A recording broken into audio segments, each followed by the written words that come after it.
আমরা দেখতে পাচ্ছি সিলেট জেলার জাতীয় উদ্যান। এই উদ্যানে সাধারণত ক্রেতারা অবসরকালীন তারা হিসেবে ব্যস্ত আছে।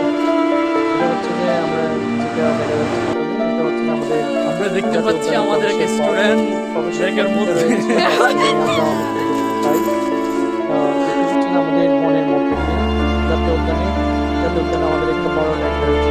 এখানে সাধারণত গরমকালীন সময় এখানে পানি কম হয়েছে, বর্ষাকালীন সময় পানি কিন্তু ভরপুর থাকে।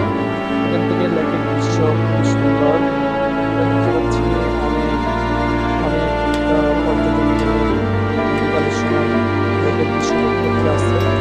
অনেককে দেখা যাচ্ছে এখানে বসার জন্য আমাদের বিশ্রামাগার রয়েছে, সাথে বিনোদনমূলক বা পাশে অনেকগুলো কার্টুনের মতো ছবি তৈরি করা হয়েছে।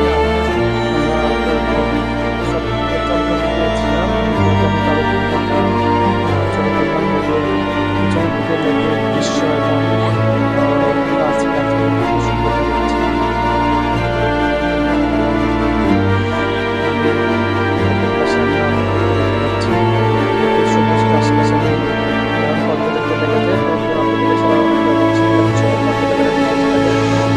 আমাদের শীতকালে এই লেকটা খুবই সুন্দর হয় এবং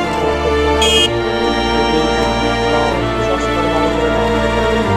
এরপরে আশেপাশে লোকেরা সাধারণত সময় কাটায় সেখানে। সুন্দর দৃশ্য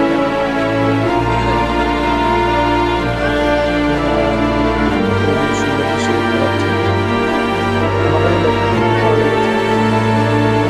যে লেক দিয়ে আমাদের লেকের পাশাপাশি এখানে প্রবেশ করার পথ ছিল আমাদের বের হওয়ার জন্য আমরা রয়েছে। যাচ্ছি।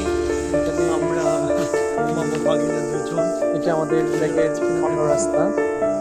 আমি আমার ভাগিনা তাহমিদকে নিয়ে গিয়েছিলাম। এখানে লেকের মধ্যে আমাদের একদম সামনে রয়েছে নাদাগুচ্ছিবের জাতীয় উদ্যান ব্যবস্থাপনা কমিটি কার্যালয়। এছাড়াও আমরা একদম শেষ মুহূর্তে চলে এসেছি। এই পাশ দিয়ে এখানে যারা যায় তাদের জন্য সাধারণত কেউ কেউ পুস্তক বিক্রি করতেছে, কেউ কেউ সামান্য দোকানের ব্যবস্থা করেছে। অনেকে পরিবার নিয়ে সাধারণত সেখানে গল্প গুজব করে থাকে। আমরা দলে দলে দেখতেছি পর্যটকদেরকে, তারা বিনোদনের জন্য এখানে আসা। আমাদের এটা হচ্ছে যে জাতীয় উদ্যান দিয়ে বের হওয়ার একটি রাস্তা, যে আমাদের আরেকটা কলেজের সংযুক্ত।